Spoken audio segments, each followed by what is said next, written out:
안녕하세요. 지지리도 가족복이 없었던 30대 후반 여자입니다. 남들은 명절 때마다 다 같이 모여 음식도 하고 어릴 적엔 친척집을 돌며 세뱃돈도 받고 심지어는 친척 어른들 잔소리가 듣기 싫어 명절이 싫기도 하던데 저는 어릴 적부터 친척집 한번 가는 게 소원이었어요. 아버지는 제가 9살 때 엄마와 이혼 후 소식이 끊겼고 엄마는 보육원 출신이라 이렇다 할 가족이나 친척이 안 계셨거든요. 그래도 유일한 가족인 엄마와 서로 의지하며 나름 평범하게 살았죠. 하지만 제가 27살 때 엄마마저도 그만 병으로 세상을 떠나고 말았습니다. 원인은 간암이었어요.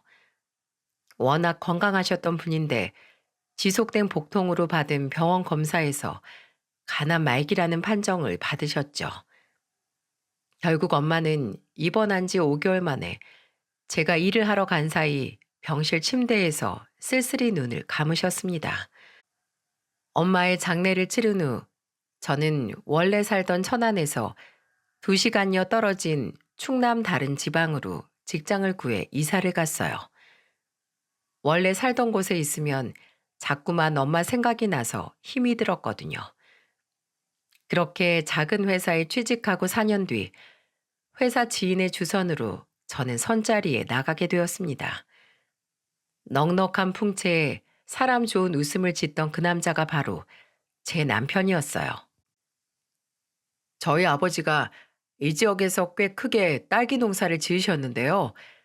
7년 전에 경운기를 타고 집으로 돌아오시다 그만 논두렁으로 추락을 하셨지 뭡니까? 저희 어머니가 그렇게 술 드시고 운전하지 말라고 잔소리를 하셨는데 듣는 척도 안 하시더니 그래서 전 술은 입에도 안 됩니다. 지금은 어머니와 함께 아버지가 하시던 농사를 이어서 짓고 있어요. 남편은 무거운 가정사도 참 유쾌하게 풀어내던 사람이었어요. 그렇다고 사람이 마냥 가볍지만도 않았고요. 이런 사람과 함께라면 어떤 고난이 닥쳐도 함께 웃으며 헤쳐나갈 수 있을 것 같았습니다.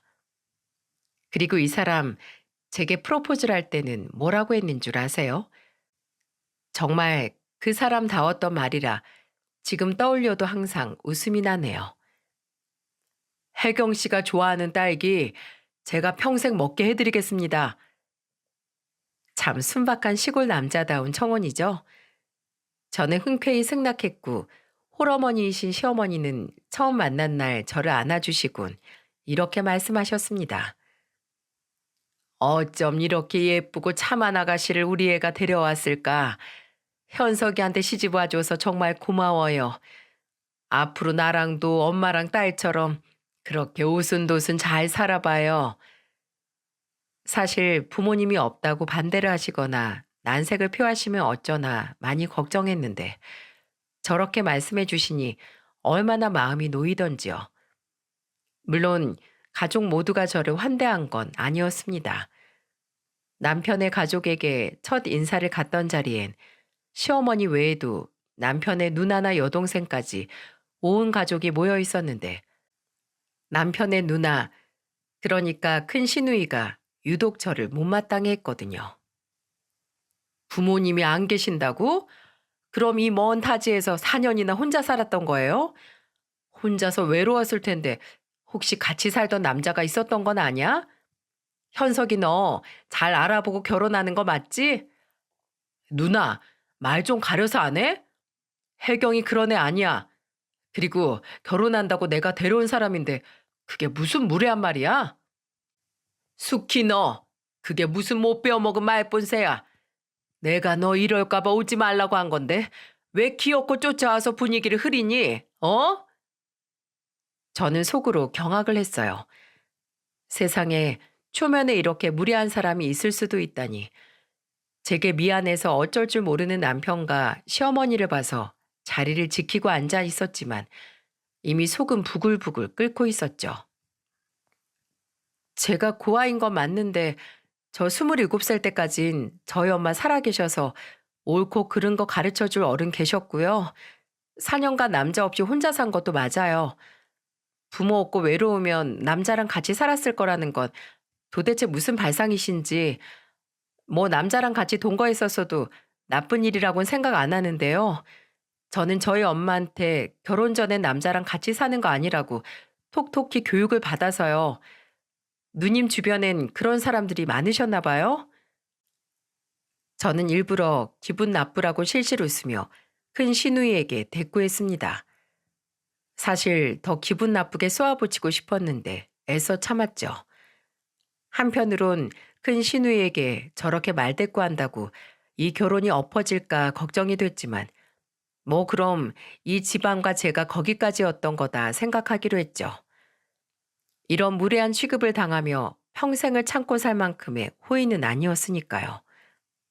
제 걱정과는 다르게 시어머니는 유쾌하게 웃음을 터뜨리셨어요. 어머나, 숙희 제 임자 만났네. 어쩜 이렇게 혜경 씨는 말도 똑 부러지게 해. 돌아가신 어머님이 따님을 정말 잘 키우셨네. 역시 우리 혜경 씨야. 내 속이 다 시원하네.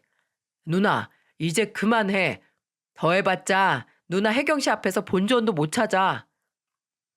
큰 신우는 그제야 표정을 일그러뜨린 채 입을 꾹 다물더군요.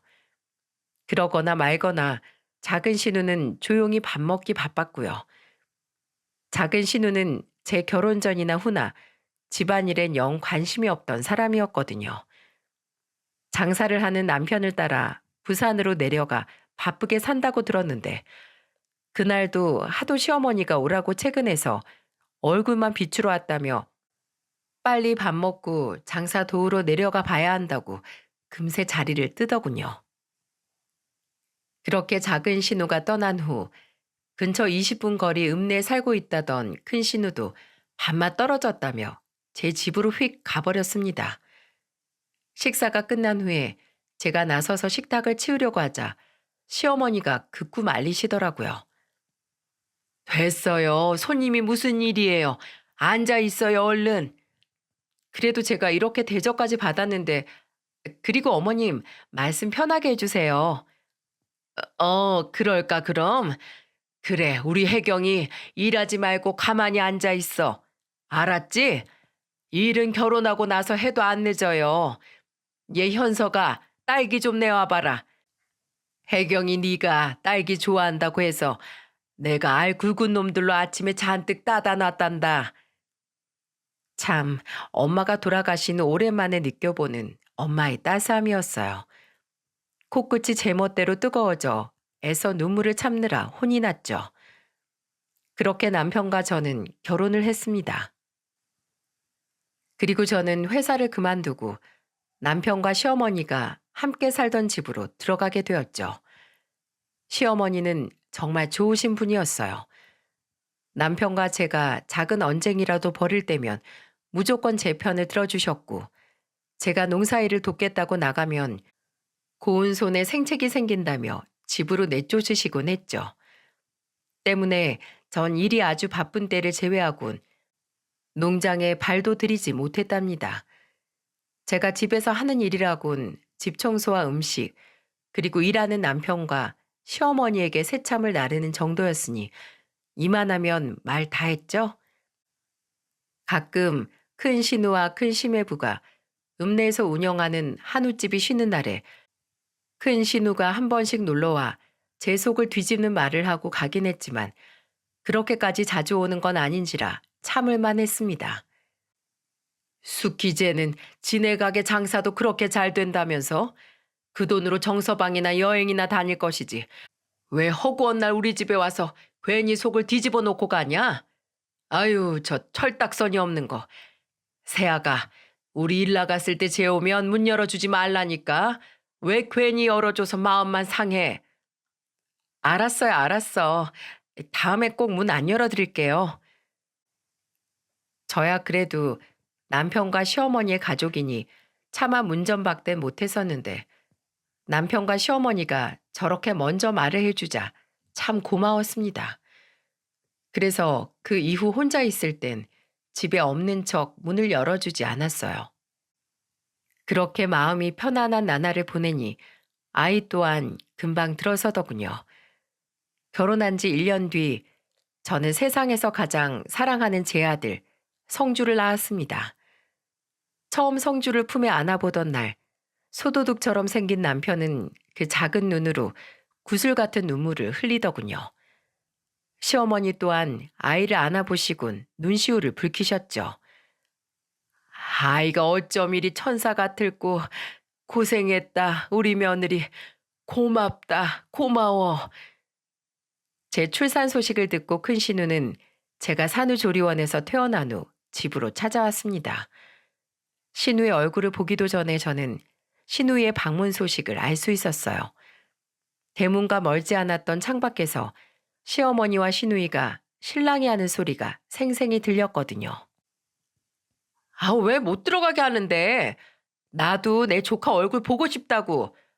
올케도 괜찮은지 문병 왔다니까? 아, 진짜야. 아, 웃기는 소리 하지 말어. 네가 또 와서 애는 잘생겼네 못생겼네. 손이 신우가 왔는데 건방지게 누워만 있네. 이딴 소리만 하고 갈 거 내가 모를 줄 아냐? 아서라.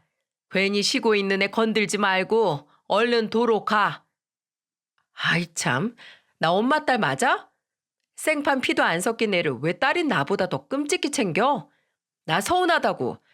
왜 맨날 집에 발도 못 붙이게 해? 우리 엄마 집인데. 엄마, 얼굴 확인해 봤어? 현석이 닮았어? 쟤 내가 찾아오면 맨날 집에 없는 것 같던데. 엄마랑 현석이 일할 때 몰래 싸돌아다니면서 다른 남자 만나고 다녔던 거 아닐까?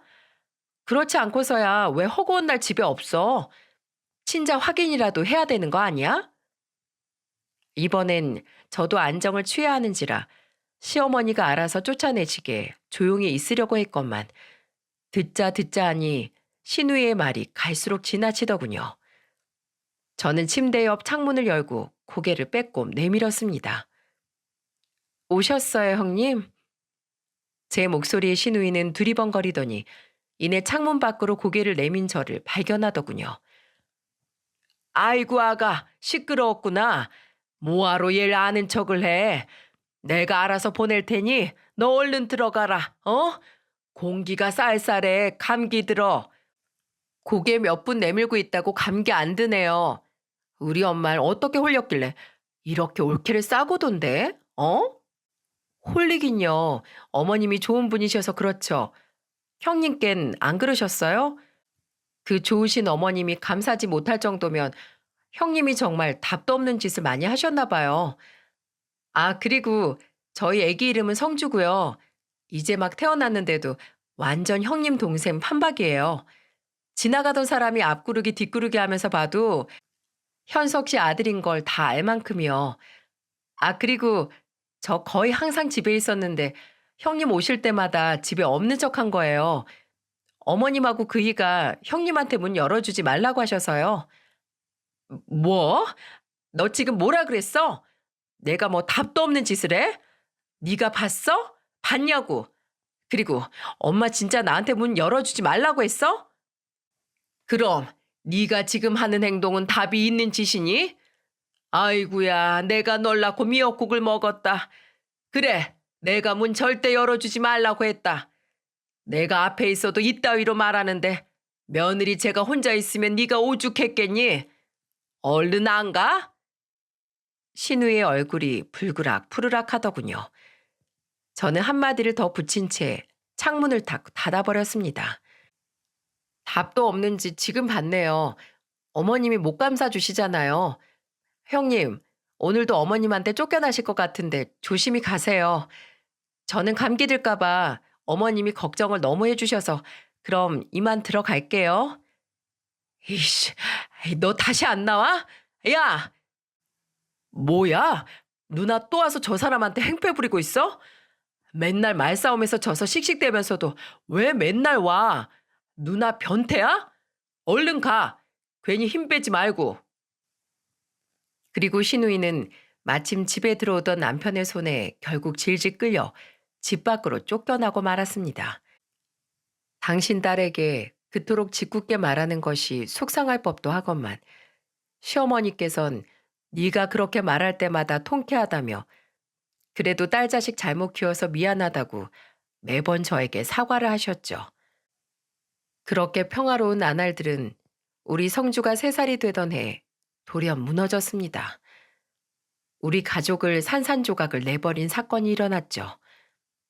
바로 제 남편이 돌아가셨다던 시아버지와 똑같이 경운기를 타고 집으로 돌아오다 사고가 난 겁니다. 경운기와 함께 논두렁에 처박혀 쓰러져 있던 남편을 동네 주민이 발견하고 119에 신고를 했다고 하네요. 그리고 이미 남편은 발견됐을 당시 숨이 끊어진 상태였다고 합니다. 남편의 사인은 뇌출혈이었어요.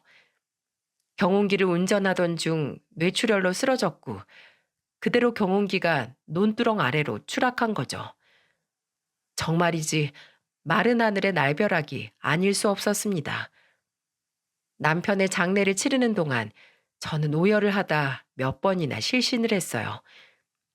아들을 잃은 시어머니 또한 저보다 더 힘이 드셨을 텐데 시어머니는 그런 저를 대신해 내내 저희 성주를 보살펴 주셨죠. 남편의 유고를 낙골당에 안치하던 날 하도 울어 눈이 벌게진 큰 신우가 비아냥대기 시작하더군요. 거봐 엄마, 내가 뭘 했어? 이래서 집안의 여자를 잘 들여야 한다고 했지? 제 부모도 죽었다며. 꼭 저런 팔자인 애들이 있어. 주위 사람 잡아먹고 사는 애들. 옳게 입이 있으면 말 좀 해봐. 어? 그렇게 건강하던 현석이가 왜 갑자기 뇌출혈이 왔겠어? 강숙희, 그만 못해? 조용히 네 동생 보내줘도 모자랄 판에 이게 뭔 소란이야. 그리고 지금 누구보다 제일 힘든 게 새아가일 텐데 우느라 밥도 제대로 못 먹고 겨우 서 있는 애한테 뭐 하는 짓이야. 네가 못돼 먹은 건 알고 있었지만 지금 막 남편을 잃은 애한테 그게 할 소리냐? 이 잔인한 기집애야. 엄마는 아직도 제 편 드는 거야? 제가 전현이 엄마 아들 내 동생 현석이 잡아먹은 거라고. 애초에 우리 집에 드러났으면 안 되는 애였던 거야. 팔자가 더럽게 사나운 년이라니까. 야, 당장 네 애새끼 데리고 우리 엄마 집에서 나가. 우리 엄마까지 잡아먹기 전에. 큰 신우는 말을 하다 점점 격앙이 되었는지 마지막엔 거의 울부짖더군요. 아무리 못된 신우이라도 자신의 동생을 아끼긴 했었나 보더라고요. 신우이가 그렇게 우는 건 처음 봤거든요. 신우이는 계속해서 제게 소리쳤고 둘째 신우는 강 건너 불구경하듯 둘째 시매부와 구경만 하고 있고 시어머니는 저를 감싸며 큰 신우에게 호통을 쳤죠. 아직 어렸던 성주는 어른들이 소리를 지르고 싸우자 무서워서 엉엉 울어댔고요. 그리고 저는 평소처럼 큰 신우에게 반박을 하지 못했습니다. 우두커니 남편의 유골이 담긴 낙골함만 바라볼 뿐 아무런 말도 할 수 없었죠. 왜냐하면 이번에 큰 신우의 말이 다 맞는 것 같았거든요. 어릴 적 이혼 후 소식이 없는 아빠도 갑작스럽게 암으로 돌아가신 엄마도 그리고 남편까지 정말 신우 말대로 내 팔자가 싸나워서 주위 사람들이 모두 죽거나 떠나가는 건 아닐까 하는 마음이 스멀스멀 제 안에 퍼져나갔죠. 그렇게 한바탕 난리가 난 후 저와 시어머니 성주는 집으로 돌아왔습니다. 3일 만에 들어선 집은 고요하기 이를 데 없었죠. 울다 지친 성주는 콧물을 훌쩍이며 제품에서 잠이 들어 있었죠. 어릴 적부터 코골이가 심했던 아이인지라 그날도 그릉그릉 코골이를 하고 있더군요. 장례식 내내 아이가 울던 배가 고프다고 떼를 쓰던 아무런 생각이 들지 않았는데 이상하게도 아이의 코골이 소리를 듣는 순간 정신이 퍼뜩 들더군요. 저에게 남은 가족은 이제 우리 성주뿐이고 이 아이를 세상의 풍파에서 지켜낼 사람 또한 저뿐이라는 걸 깨달은 거죠. 저는 그날 밤새 시어머니의 방에서 흘러나오는 훌쩍임을 뒤로하고 저와 성주의 짐을 쌌습니다. 제가 챙기고 싶은 남편의 물건들 몇 개와 함께요. 그렇게 저는 성주의 코골이 소리와 함께 밤을 지새웠고 마침 짐을 다 쌌을 무렵 초인종 소리가 들리더군요. 엄마, 나왔어. 밥은 먹은 거야? 다름 아닌 큰 신우였습니다. 저는 마지막까지 큰 신우의 얼굴을 보긴 싫어 나가야 되나 잠시 망설였지만 저보다 먼저 시어머니가 나가 문을 여시더군요. 아마 저처럼 밤새 잠을 이루지 못하신 거겠죠. 저는 차라리 잘 되었다 싶어 아기들을 메어 성주를 안고 양손엔 커리어와 짐 가방을 든 채 거실로 나갔습니다. 오셨어요, 형님? 아니, 아가야. 그게 웬 짐들이냐? 이 새벽에 성주까지 데리고 어딜 가려고? 어머님, 저 이 집에서 나가려고요. 어차피 성주 아빠도 죽었고 더 이상 이 집에 있을 이유가 없는 것 같아요. 그게 무슨 서운한 소리니? 나는 며느리 네 가족이 아니냐? 네가 왜 여기 있을 이유가 없어? 내 며느리고 우리 손주 애미인데. 하지만 성주 아빠가 죽은 이상 저랑 어머니 남남이잖아요. 괜히 어머니께 짐이 되고 싶진 않아요. 성주는 제가 알아서 잘 키울게요. 나가게 해주세요. 사실 이대로 시어머니 곁에서 남은 평생을 살고 싶었지만 전 제 팔자가 시어머니까지 잘못되게 만들 것 같아 불안했어요. 그런 저를 보며 신우는 코웃음을 쳤죠. 에휴, 올케가 또 내 맘에 꼭 드는 소리 하는 건 처음 보네. 엄마, 올케 하는 말 들었지? 엄마랑 자기랑 이제 남남이라잖아. 쟤 잡지 마. 지가 지발로 나간다는데 그냥 내버려 둬. 수키 너 조용히 안 하니? 남은 누가 남이야? 수키 너만 내 딸인 줄 알아? 혜경이도 내 딸이야. 마음으로 낳은 내 딸. 며느라가, 아니 혜경아, 그 어린애를 데리고 도대체 어딜 간다는 거야? 어? 그러지 말고 다시 들어가 짐 풀자. 마음으로 낳은 딸이라니 저 말보다 저를 더 눈물 짓게 하는 말이 있을까요? 하지만 그럴 수는 없었습니다. 시어머니까지 더 이상 제 팔자에 말려들게 할 수는 없었어요. 아니에요, 어머님. 떠나는 게 제 마음이 더 편해요. 이 시골에선 어차피 제가 돈 벌 수 있는 방법도 없고요. 갈게요. 이렇게 갑자기 떠나게 되어서 죄송해요. 그동안 감사했습니다, 어머님. 안녕히 계세요. 저는 차오르는 눈물을 들킬세라 재빠르게 짐을 들고 현관문을 나섰습니다. 놀란 시어머니는 신발도 신지 않고 저를 따라 나오시더군요. 저는 그런 시어머니를 뒤로한 채 달리기 시작했어요. 성주도 짐들도 너무 무거웠지만 정말 온 힘을 다해 뛰었어요. 애타게 저를 붙잡는 시어머니의 목소리가 점점 더 멀어져만 갔습니다. 예, 예, 아가야, 가지 마라, 가지 마. 저 착한 것이 수키 말에 얼마나 상처를 많이 받았길래 저리 급히 떠난 후, 아이고 혜경아, 제발 이 시애미 곁에 있어다오. 내가 너랑 성주 없이 어떻게 사니? 엄마, 그만해. 신발도 안 신고 그렇게 뛰면 어떡해. 관절도 안 좋으면서. 그만 잡아. 내버려둬. 계속 우리 옆에 있으면 엄마도 나도 다 잡아먹으려니라고. 가게 놔둬. 이 못된 거사. 어떻게 그런 말을 하니? 누가 누굴 잡아먹어? 아이고 허리야. 혜경아, 뛰지 마라. 그러다 넘어져. 그렇게 시어머니는 마지막까지 뛰어가는 제가 넘어질까 걱정을 하셨습니다. 저는 차마 뒤를 돌아보지 못하고 그렇게 시어머니를 떠났습니다. 저는 그렇게 다시 친정엄마와 살던 고향 천안으로 돌아왔어요. 그리고 떠날 때 챙겨온 얼마 되지 않은 돈으로 작은 원룸 월세방을 구했죠. 남편 앞으로 된 재산들은 모두 시어머니께 남겨두고 왔거든요. 어차피 남편과 시어머니가 함께 땀을 흘려 번 돈들이니 제가 아닌 시어머니에게 드리는 게 맞다고 생각했고요. 그렇게 저는 당장 일을 구해야 했습니다. 홀로 성주를 키우기 위해서는요.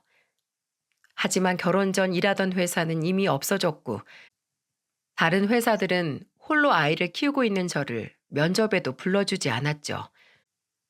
어린 아이를 키우는 호러미는 식당 일을 구하는 것조차 쉽지 않더군요. 애가 있으면 갑자기 자주 결근을 한다는 이유로요. 저는 그렇게 몇 달을 일도 구하지 못하고 발만 동동 구르고 있었죠. 그렇게 가는 곳마다 퇴짜를 맞던 와중 저는 드디어 한 식당에 취직을 할 수 있었습니다. 저는 겨우 구한 일자리를 잃을까 급하게 성주를 맡길 어린이집을 알아봤죠. 사립이라 가격이 조금 비싸긴 했지만 어쩌겠습니까? 일단 돈은 벌어야죠. 그래도 일도 머물 집도 구해 앞으로 성주와 열심히 살아나갈 일만 남은 줄 알았는데 정말 제 억센 팔자 때문인지 시간이 흘러 어느덧 4살이 넘은 성주가 점점 아프기 시작했어요. 코골이가 점점 심해지는 것 같더니 언젠가부터 폐렴에 걸리는 일이 잦아지고 중이염은 아예 달고 살았죠. 동네 소아과에 가보니 조금 더 큰 병원에 가보라더군요. 전 식당 사장님께 양해를 구하곤 일을 쉬고 성주를 지역 내 큰 병원에 데려갔습니다. 어릴 적부터 흙먼지를 많이 들이마셔 그런가 그냥 기관지가 좀 약한가 싶었고 그래서 코도 자주 막혀 코골이를 하나 했는데 성주가 아데노이드 비대증이라고 하더군요. 편도와 코 뒤쪽에 생기는 림프 조직이 너무 커 주변을 눌러 계속해서 중이염에 걸리고 코로 숨을 제대로 쉬지 못해 코골이가 점점 심해지는 거라고요. 게다가 또래 환자보다 아데노이드가 많이 큰 상태라 호흡 문제로 자꾸 폐렴에 걸렸던 거라고 하네요. 그것도 모르고 전 동네 내과에 가서 폐렴약과 감기약만 먹이고 폐렴 예방 주사만 맞췄었는데 애가 이렇게 아픈 상태인지도 모르고 참 엄마 자격이 없죠? 의사는 성주의 나이가 어린 편이긴 하지만 비대증 정도가 심각해 빨리 절제 수술을 하는 방법밖에 없다고 하더군요. 입원도 하루만 하면 되고 비교적 간단한 수술입니다. 후유증은 조금 있겠지만 그래도 수술을 하시는 게 좋아요. 아주 드문 경우긴 한데 저렇게 비대증이 심한 아이들은 간혹 돌연사를 하기도 합니다. 아픈 성주를 데리고 집으로 돌아온 날 저는 잠을 이루지 못하고 남은 돈을 계산해 보았어요. 뭐 남은 돈이랄 것도 없었죠. 일을 구하지 못한 몇 달 동안 생활비가 전혀 없어 받은 대출금은 다달이 원금과 함께 빠져나가고 있었고 월세를 제때 내지 못해 보증금은 이미 바닥을 보이는 상태였습니다. 그런 와중에 성주는 계속된 폐렴으로 병원에 입원했다 퇴원하기를 반복하고 있었으니 식당 월급은 나만 할 새가 없었죠. 거기다 엎친 데 덮친 격으로 수술이라니 정말 눈앞이 깜깜했습니다. 행여 아이가 깰까 저는 밤새 화장실 문을 닫고 소리 죽여 끄끄 울었어요. 죽은 남편과 시어머니가 보고 싶었습니다. 그렇게 아침이 밝은 후 저는 큰 결심을 했어요. 아직 폐렴이 다 낫지 않은 성주를 어린이집에 맡기고 저는 1년여 만에 익숙한 곳으로 발길을 향했습니다. 바로 저희 시어머니와 함께 살았던 시골집으로요. 아무리 생각을 해도 돈을 빌릴 사람이 시어머니밖에 생각이 나지 않았거든요. 오랜만에 보는 집의 파란 대문 앞에서 저는 한참을 망설였습니다. 그냥, 그냥 돌아갈까? 괜히 왔나? 하지만 성주를 이대로 둘 수는 없는 걸. 그래도 그렇게 매몰차게 시어머니를 뒤로하고 떠나왔는데 이제 와서 나를 반갑게 맞아주실까? 내가 너무 염치가 없는 건 아닐까? 그때였어요. 끼익하며 제가 대문을 열기도 전 안쪽에서 누군가 문을 열더군요. 아, 깜짝이야. 뭐야? 올케가 여긴 무슨 낯짝으로 왔어? 바로 큰 신우였어요. 가게가 쉬는 날이라 시어머니를 뵈러 온 것 같았죠. 집에서 나온 의외의 인물에 당황한 것도 잠시 문득 큰 신우가 이 지역에서 비교적 부유하게 살고 있다는 사실이 떠올랐어요. 그래, 내 자존심만 내려놓으면 돼. 자존심 그까짓 거 성줄 위해선 아무것도 아니야. 저는 눈을 질끈 감았어요. 그리고 크게 숨을 들이키곤 다시 눈을 떠 큰 신우를 바라봤죠. 큰 신우는 팔짱을 낀 채 안 입고 온 눈빛으로 저를 훑어보고 있었어요. 꼴을 보아하니까 남자라도 하나 잡아서 팔자가 핀 것 같지는 않고 설마 우리 엄마 돈 뜯어내려고 온 건 아니지? 저 형님, 죄송한데 저 500만 원만 빌려주실 수 없을까요? 우리 성주가 많이 아파요. 뭐? 500? 지금 올케 누구한테 그런 부탁하고 있는지 알고 있는 거지? 나야 나. 올케가 잡아먹은 남편 누나라고. 그런 나한테 뭐? 500을 꿔줘? 올케 미쳤어? 성주가 계속 폐렴에 걸리고 아파요. 수술해야 한다는데 수술비랑 치료비만 몇십이에요. 게다가 살고 있는 집 보증금도 다 떨어져서 다음 달부턴 길바닥으로 나앉아야 돼요, 형님. 집주인이 다시 보증금 전부 채워넣을 거 아니면 방을 빼래요. 당장 월급을 받아도 나가야 할 돈이 태산이라 그 보증금을 한 번에 마련할 방법이 없어요. 형님, 제가 열심히 일해서 되도록 빨리 갚을게요. 네? 우리 성주 좀 한 번만 살려주세요. 큰 신우의 못된 말에도 저는 성주만을 생각하며 간곡히 부탁했습니다. 신우는 제 말에 코웃음을 쳤죠. 옳게, 낯짝 한번 두껍다. 왜? 나는 답 없는 짓만 골라서 하는 년이라며? 예전에 나한테 그렇게 바락바락 한마디를 안 지더니 옳게 되게 웃긴 사람이네. 아쉬운 거 없을 땐 현석이랑 엄마랑 같이 날 그렇게 무시했잖아. 엄마랑 현석이는 내 가족이라 치더라도 생판 남인 옳게 네가 나한테 건방지게 굴 때마다 내가 얼마나 약이 올랐는 줄 알아? 이제 와서 아쉬우니까 바짝 머리 숙이는 거야? 무시하다뇨. 그냥 그때 형님이 하도 저한테 뭐라고 하시니까 그랬던 거죠. 이것 봐라. 옳게 돈 안 필요한가 봐? 아니 그게 아니라 아니에요. 제가 그때 너무 건방졌어요. 그래도 손윗사람 형님께 그렇게 말했으면 안 되는 건데 제가 다 잘못했어요. 그러니까 형님 제발 한 번만 도와주세요. 다른 사람도 아니고 형님 동생의 자식이잖아요.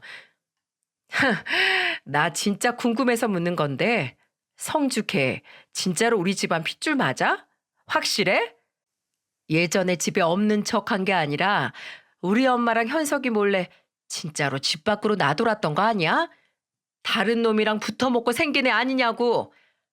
아, 진짜 듣자 하니까 말 같지도 않은 말 더 이상 못 들어주겠네요. 뭐가 어쩌고 저쩌요?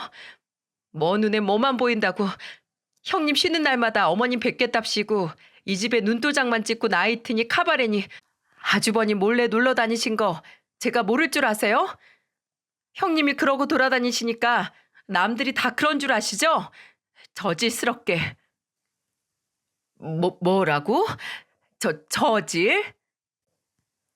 저는 씩씩대는 큰 신우를 뒤로 한 채 몸을 획 돌려 그 집에서 돌아 나왔습니다. 금방이라도 큰 신우가 제 머리채라도 휘어잡을 줄 알았는데 웬걸? 저를 쫓아오지 않더라고요. 그 성격에 웬일인가 싶었을 쯤이었어요. 큰 신우는 정말 상상 이상으로 몰상식한 짓을 제게 저지르고 말았죠. 거지 같은 년이 꼴랑 돈 500도 없어서 구걸하러 온 주제에 자존심은 재수없게. 큰 신우는 제 뒤를 따라오지 않은 게 아니었어요. 바로 마당에 있던 세숫대야에 찬물을 가득 받아오느라 조용했던 거였죠. 방금 제 머리에 끼얹은 얼음장처럼 차가운 물이요. 아, 차가워. 이래서 부모 없는 것들은 상종하면 안 된다니까. 몇 년 동안 내 동생이랑 우리 엄마가 벌어다 주는 돈으로 편하게 호의호식하고 마지막엔 내 동생까지 잡아먹고 날른 년이 은혜도 모르고 또 돈을 뜯으러 와? 팔자 더러운 년 재수 없어서 소금 뿌리고 싶은 거 너한테 뿌리는 소금도 아까워서 물로 뿌려준 줄 알아. 참을 만큼 참았는데 더 이상은 못 참아주겠다 싶었습니다. 제가 큰 신우에게 달려들려던 찰나였어요. 갑작스레 제 등 뒤에서 누군가 튀어나왔습니다. 바로 제가 1년간 아주 그리워했던 시어머니였어요. 그리고 바로 이어진 시어머니 행동은 방금 제가 뒤집어 쓴 찬물보다 훨씬 더 우리를 얼어붙게 했습니다. 뭐가 어쩌고 저째? 이런 싸가지 없는 년이! 시어머니가 글쎄 큰 신우의 뺨을 세차게 후려쳐 버리신 겁니다. 큰 신우에게 달려들려던 저는 그 자리에 어정쩡하게 멈춰섰고 큰 신우는 잠시 어리 빠진 듯 시어머니를 올려보다가 이내 눈물이 그렁그렁해지더군요. 엄마, 지금 나 때린 거야? 그래, 때렸다. 네가 안 맞고 자라서 이렇게 못된 거니? 아니면 태어나기를 못되게 태어난 거니? 나는 널 그렇게 가르친 적이 없는데 어쩜 그렇게 표독스러워. 사람이 사람한테 할 말이 있고 못할 말이 있는 거야. 게다가 멀리서 1년 만에 찾아온 귀한 애한테 물을 끼얹어? 뭐? 소금을 뿌려? 누구 마음대로 내 집 살림에 네가 손을 대? 왜, 왜 나한테만 그래? 생판 남인 얘를 왜 감싸? 쟤도 나한테 시끄러워. 고얀 년. 그동안 오냐오냐 해줬더니 네가 아주 눈에 뵈는 게 없구나. 다신 오지 마. 썩 꺼져. 얼른. 시어머니는 큰 신우의 손에 들려있던 대야를 뺏어들고는 큰 신우를 향해 휘두르기 시작하더군요. 아, 뭐 하는 거야? 간다고. 아이씨, 너 우리 엄마 돈 뜯어가기만 해봐. 내가 가만 안 둬. 알았어? 저게 그래도. 간다고. 그렇게 도망가는 큰 신우를 뒤로하고 저는 시어머니의 손길에 이끌려 집 안으로 들어오게 되었습니다. 시어머니는 언제 그렇게 성을 냈냐는 듯 저를 보자마자 제 두 손을 잡고 눈물을 뚝뚝 흘리시더군요. 아가, 잘 있었어? 아이고, 홀딱 젖은 것 좀 봐. 내가 얼른 가서 수건부터 가져다 주마. 아니에요, 어머님. 전 괜찮아요. 갑자기 이렇게 찾아와서 정말 죄송해요. 죄송하긴 왜 더 일찍 오지 않았니? 내가 너랑 성주를 얼마나 기다렸는 줄 알아?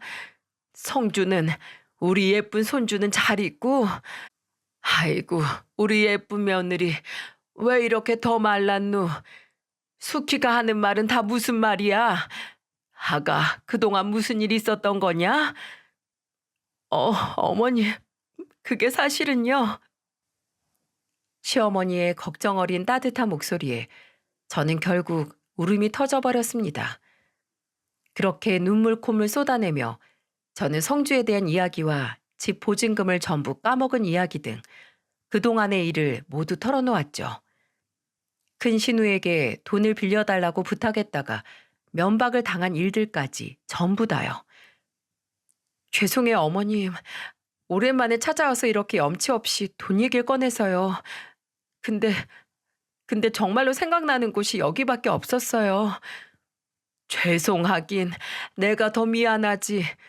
그때 어떻게든 널 쫓아가서 붙잡았어야 했는데 아니 주머니에 돈이라도 더 쥐어주고 가게 하기만 했어도 다 내 탓이다. 내 탓이야. 미안하다 아가야.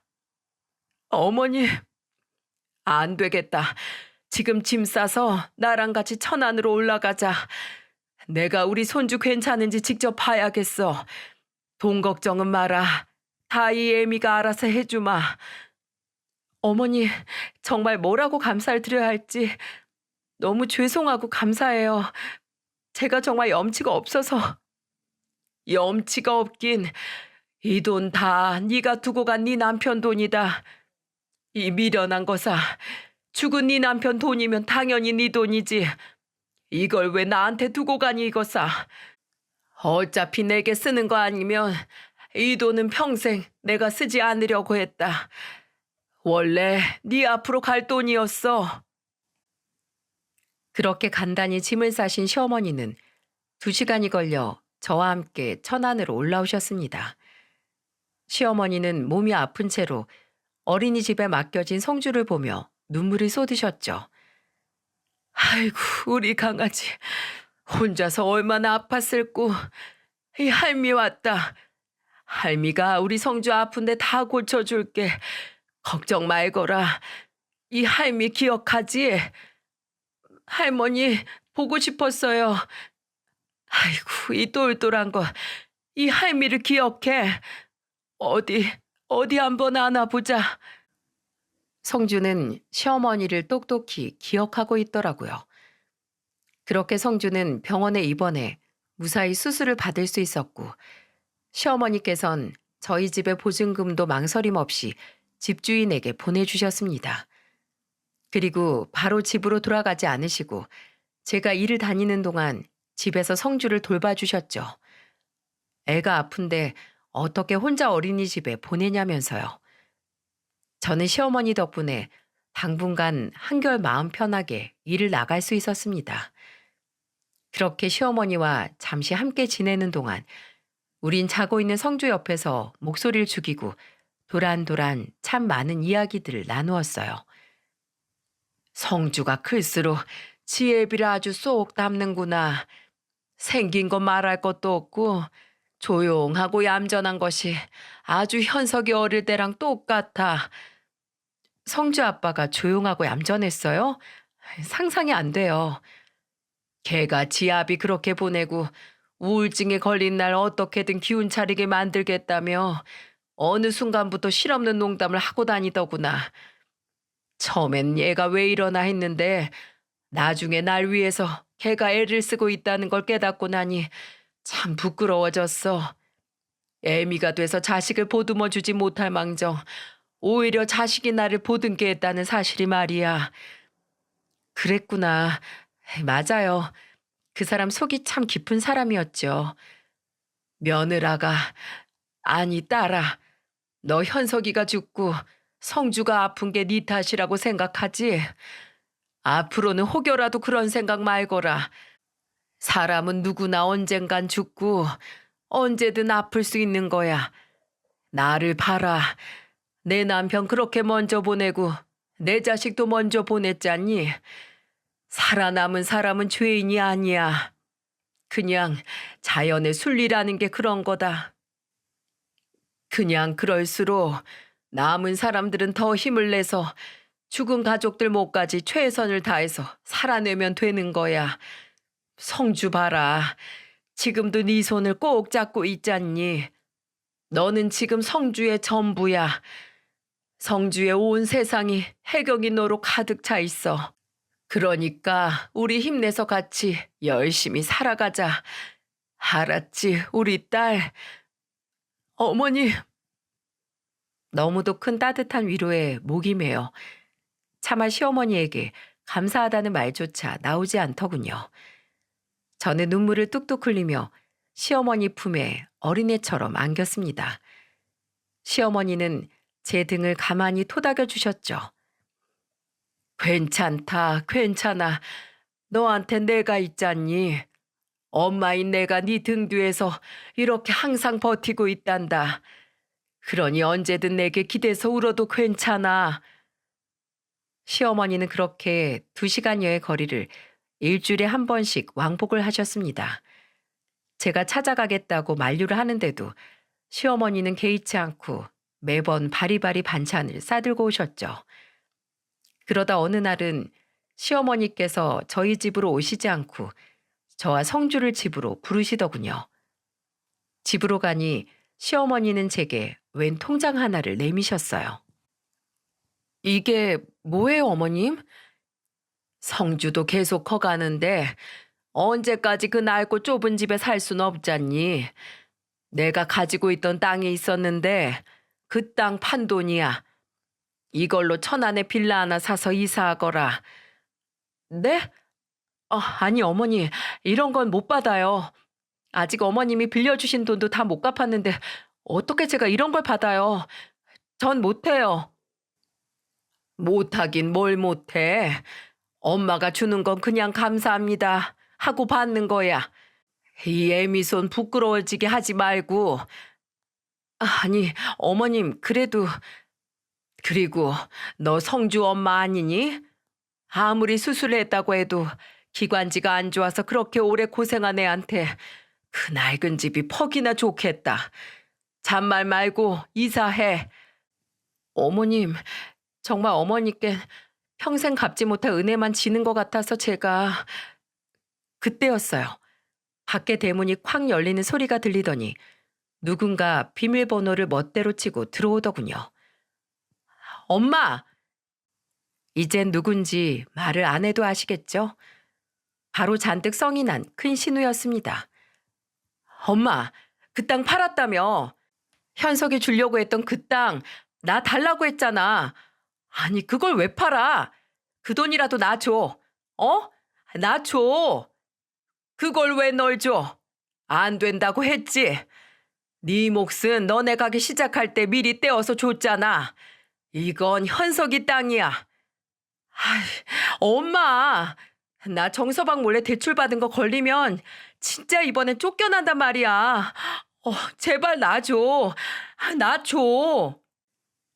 이게 무슨 해괴한 꼴인지 큰 신우는 바닥에 대자로 드러눕더니 5살 난 어린애처럼 두 팔, 두 다리를 사정없이 휘저으며 울며 불며 떼를 쓰기 시작했습니다. 그러거나 말거나 시어머니는 시큰둥한 표정으로 대꾸하셨어요. 없다니까. 이미 혜경이랑 성주한테 다 줬어. 시끄러워. 아, 그걸 전현한테 왜 줘? 왜? 엄마 딸도 아닌데. 네 동생 아낸데 그럼 현석이 몫을 혜경일 주지. 널 왜 줘? 썩 꺼져. 정서방 부르기 전에. 엄마 정말 미워. 큰 신우는 그 자리에서 대성통곡을 하기 시작했습니다. 시어머니는 에휴하고 한숨을 내쉬더니 통장을 들고 저와 성주를 데리고 큰 신우를 내버려 두고 집 밖으로 나와버리셨죠. 그렇게 저와 성주는 어머님이 봐두신 빌라를 매매해 이사를 했고 어느덧 시간이 흘러 성주는 7살이 되었습니다. 지금은 기관지도 건강해지고 폐렴은커녕 감기 한 번 잘 안 걸리는 튼튼한 어린이로 자라주었죠. 그리고 큰 신우는 큰 시매부에게 이혼을 당했습니다. 큰 신우가 시어머니에게 그토록 돈을 달라며 떼를 썼던 게 큰 시매부 몰래 받은 대출 때문이라고 했잖아요. 글쎄 큰 신우가 캬바레에서 만난 웬 제비한테 홀려 있는 돈 없는 돈 다 갖다 바친 모양이더라고요. 대출까지 받아서 말입니다. 그런데 그 대출이 끝이 아니었던 모양이었어요. 큰 시매부가 눈치를 챘을 땐 이미 살던 집으로 담보대출까지 받은 뒤였다고 하네요. 참 간도 크죠? 큰 시매부는 큰 신우의 머리채를 잡고 집 밖으로 쫓아냈다고 합니다.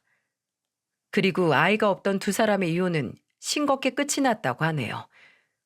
유책 배우자임이 확실했던 큰 신우는 변호사를 써볼 생각도 못했고 담보대출 받은 금액은 갚지도 못해 결국 시어머니께 먼저 증여받은 재산으로 차렸던 한우 가게를 위자료로 빼앗겨버렸죠. 동네 망신이라며 잔뜩 화가 난 시어머니는 집으로 울며 불며 찾아온 큰 신우를 받아주지 않고 쫓아내버렸고 큰 신우는 한참을 엉엉 울다가 다른 지역에 사는 친구 집에 얹혀 살며 눈칫밥을 먹고 있다고 합니다. 제가 큰 신우의 이야기를 왜 이렇게 자세하게 아냐고요? 사실 얼마 전 큰 신우가 제게 전화를 했었거든요. 올케, 잘 지냈어? 성주 몸은 좀 괜찮고? 성주는 아프든 말든 내치셨던 분이 왜 이제 와서 성주 몸 상태는 물으세요? 올케, 그때 내가 잘못했어. 내가 그땐 정신이 좀 나갔었나 봐. 올케, 우리 가족이잖아. 그치? 나 올케 남편 누나잖아. 나 한 번만 도와줘라. 나 진짜 생판 연고도 없는 대전까지 와서 친구한테 눈칫밥 먹고 살고 있어. 정문석 그 인간이 진짜 내 주머니 먼지까지 다 털어갔단 말이야. 나 전셋집만 구할 수 있게 조금만 도와줘. 형님, 제가 우리 성주 한 번만 살려달라고 500만 원만 빌려달라고 그렇게 애걸복걸할 땐 코웃음 치시더니 뭐요? 전세금? 형님 말씀 그대로 돌려드릴게요. 염치도 없지. 저한테 이런 부탁을 해요? 그리고 제가 돈이 어딨어요. 저 돈 없어요. 아이, 왜 그래. 현석이가 남긴 돈 있잖아. 우리 엄마가 그거 올케한테 다시 돌려줬다며. 아, 그지 같다고 무시했던 저한테 왜 전화하셨나 했더니 그건 또 어떻게 하셨대요? 형님, 죄송한데요. 우린 피 한 방울 안 섞인 생판 남이잖아요. 저 그런 남한테 적선해줄 돈 없어요. 우리 어머님이랑 성주, 이렇게 제 가족 챙기기도 바빠서요. 아, 그리고 끊기 전에 한마디만 할게요. 형님, 자기 팔자는 자기가 만드는 거예요. 네? 그렇게 타고나게 상팔자로 태어나신 것 같은데 왜 스스로 팔자를 꼬셨어요? 앞으로는 똑바로 좀 사세요. 아셨죠? 끊어요. 옳게! 아, 옳게! 그렇게 전 큰 신우의 대답도 듣지 않고 전화를 뚝 끊어버렸습니다. 그때 당한 그 굴욕을 이렇게 갚아줄 수 있다니 속이 다 시원하더라고요. 너무 빈털터리가 된 게 좀 불쌍하긴 했지만 뭐 어쩌겠어요. 다 자업자득인 것을요. 그 이후 두 번 다시 큰 신우에게선 전화가 오지 않았습니다. 그리고 시어머니는 요즘은 농장 일이 바빠 저희에게 자주는 못 오시지만 꼭 하루에 한 번 저녁엔 저와 성주와 영상통화를 하신답니다. 조금 전에도 성주와 시어머니 둘이서 전화 끊기 아쉽다고 얼마나 애틋하게 통화를 하던지 무슨 1년은 못 본 사이처럼 굴더라니까요. 바로 지난주에 뵙고 왔는데도요. 이렇게 행복한 요즘 우리 큰 신우와 제 인생을 생각하면 참 그런 생각이 듭니다. 사람 팔자 한 치 앞도 모르는 시간 문제라는 조상님들 말씀이 틀린 거 하나도 없다고요. 누구든 계속되는 악재를 맞닥뜨리면 한 번은 자신의 팔자를 원망하게 될 거라고 생각해요. 바로 저처럼요. 그런데요, 여러분, 오늘은 불행하더라도 바로 내일은 또 어떤 일이 생길지 모르고 또 타고난 팔자가 정말로 불행하다고 한들 여러분 스스로 내딛는 희망찬 발걸음을 그 팔자가 방해하지는 못한다고 저는 생각합니다. 그러니 저 같은 박복한 사람도 어딘가에서 이렇게 잘 살고 있다는 사실, 힘드실 때 다들 한 번씩 떠올리며 모두들 희망차게 사시길 바랄게요. 감사합니다.